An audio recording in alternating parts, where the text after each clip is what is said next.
Hello, everybody. Good morning. This is your life coach, the love evangelist, Nikema Lee. I am excited to come to you today.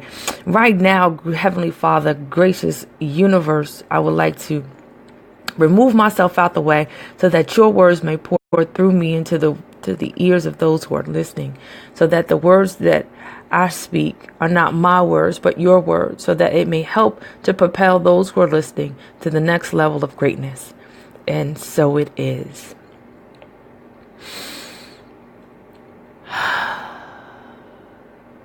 I got really excited just now because when you go live, it automatically shoots you into this space where you've got to, come with it. You know what I'm saying? But I understand that this week's topic of pouring from an empty cup needs to be dealt with in a more serious tone, in a more matter-of-factly tone. And what I just want to bring to you today, real quickly and real briefly, just an opportunity to teach this week about pouring from an empty cup. I'm going to give you the top 3 things, or give you 3 reasons why pouring from an empty cup is not beneficial for you.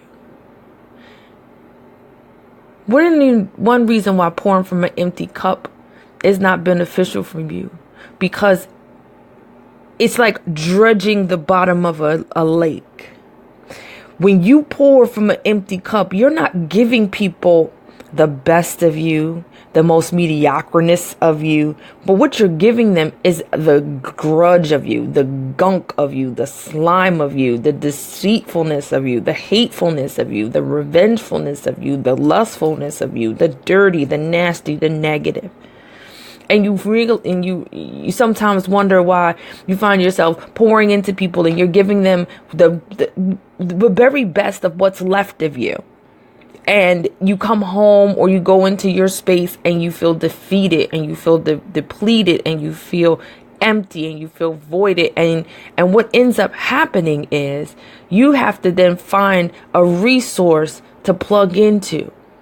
And that's where the difference in life is for some people, is that some people are meant to serve and some people are meant to pour into others. But it's not what you're pouring into other people. It's where you getting your source from.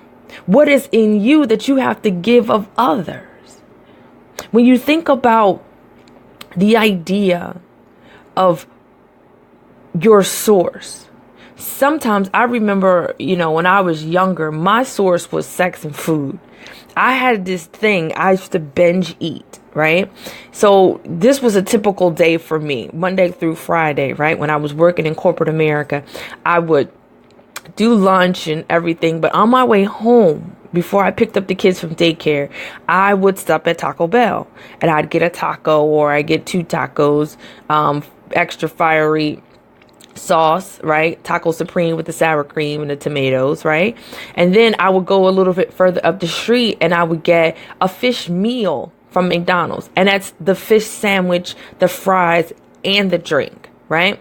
And because at the time I was living in New Jersey, I could easily go get a slice of pizza for $1.50. So I go get a slice of pizza, and it varied. I may go to Arby's, I may go to Subway, I may go to, at up top they've got Blimpies. And I would progressively get 2 to 3 meals on my way home, get a donut, whatever, and then go home and commence to cook dinner and then eat dinner with my children.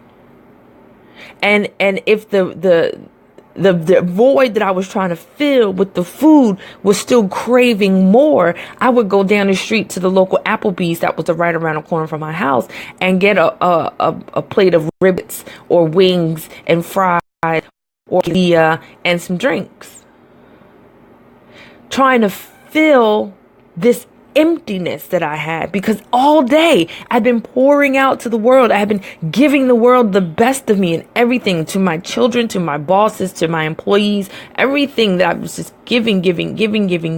But my source was this food. So I was really not giving people substance. I was giving people remnants of a leftover. And what are you giving people the remnants of? Plugging into a source When you plug in to a source that's unlimited. Now, I'm not saying this to say that you need to believe in God, you need to believe in, but that universal power, that's something that you know that's higher than you. Whatever that thing is, plugging into that unlimited, tapped in source. When you do that, it fills you.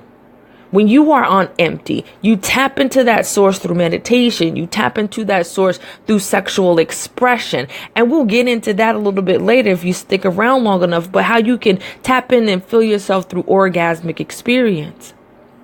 And fill yourself. Tap in through other people who've got the right stuff, the right juice. And you tap into that. And what happens is that you start to give people what we call the overflow. As you're filled and you begin to overflow, the overflow is what you give other people, right? The number 2 reason why you can't pour from an empty cup, because it tears you down mentally, spiritually, emotionally, and then sometimes physically. It will wear you down. This is why people who are in their late 30s, early 40s, they look like they're in their 50s. They look like people in their 20s, they look like they're in their 40s. They look like they had a hard life. It's because you're so busy giving to the world. You're not giving to yourself. And when the idea of self, people think with being, an idea of self as being selfless and selfish. You're not being selfish. You're being selfless. And if you decide today that you are no longer going to give of yourself, the people around you will lose out. So it's not about, even if you feel like, I don't want to be selfish, I don't want to be selfish. But again, if you are not there, the world will still revolve. So you've got to take care of yourself. And self-love is that space that happens. You have to give of yourself first. And then you can give to others. So once you plug in to an unlimited source and you're living in the overflow, that's that love. And then when you've got that love within you, you can give that love to without, so that your spouse gets the overflow. Your children get the overflow. You're not snapping and angry at them. You're not waiting for them to fulfill you loving. There's no need for somebody to complete you. There's no need for somebody to be there for you. There's no need for somebody to pour into you, because the pouring in comes from the inside out, not from the outside in. And that's what I was doing. I was looking for an outside source. I was looking for the food. I was looking for the man. I was looking for the accolades to seduce me, to give to me the things that I thought that I was in need of from the outside. And when those things disappoint you, because they will, people disappoint. It is a proven fact. But when I began to love from the inside, when I began to connect to a source that was unlimited and it began to fill me, I was able to give of the overflow. This is the overflow, right? And then number three reason why pouring from an empty cup is not beneficial is because it leaves you void. It leaves you empty. It leaves you destitute. And in that destination, oh, that sounds like a brand new word. It leaves you depressed. It leaves you with panic attacks. It leaves you with anxiety. And all those things have to be dealt with. And however we deal with our stresses, whether it's working out, whether it is stress eating, whether it's stress sex, whether it is stress drugs, we find a way to turn the noise down in our minds. Smoking weed, drinking, partying, whatever. We use that to turn the noise down in our mind of all of the things and the demons, so to speak, the spirits that don't agree with our hearts. We find a way to turn that noise down. And the concept that I came up with is living life on the B side. You know, sometimes for those who are a little older, you used to have the A side of the record. That used to have, you know, the hit that you would hear on the radio. But when you turn that record on the B side, it usually had not too many people knew, but was actually a better song than the hit. And sometimes when you're playing your life on the A side and it just, you know, it sounds good, you're hitting on all cylinders, but something's just not clicking like you want it to click. I encourage you to take that record of your life and flip it on the B side. Find that jewel within yourself. Plug into an unlimited source. And learn how to give of yourself of the overflow. Learn how to self-love. Learn how to pour into yourself.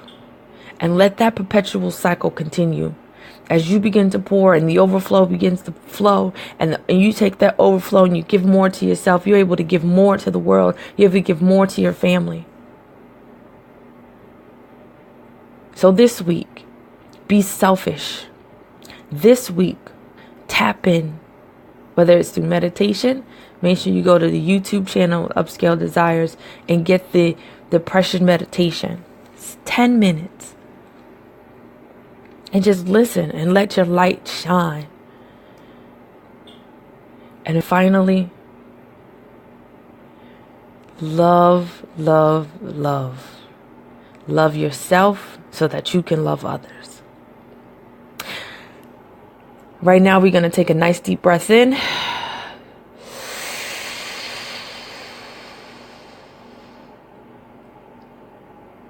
We're breathing in all the anxieties, and we're going to breathe out all the pain, the depression, the hurtfulness. We're going to breathe in, then deep breath in. Breathe in hope and love and honesty and trueness and authenticity. And breathe out.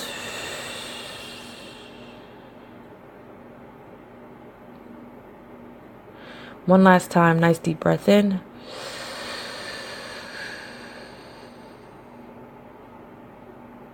And release it all.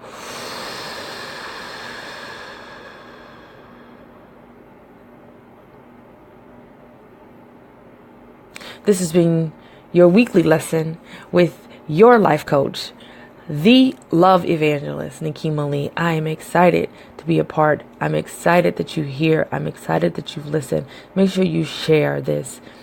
Make sure that you like, comment. Give yourself a hug today. I love you all. I look forward to seeing all of you soon, soon, soon. Great things coming up down the path. Have a great and wonderful week. I love you. Bye-bye.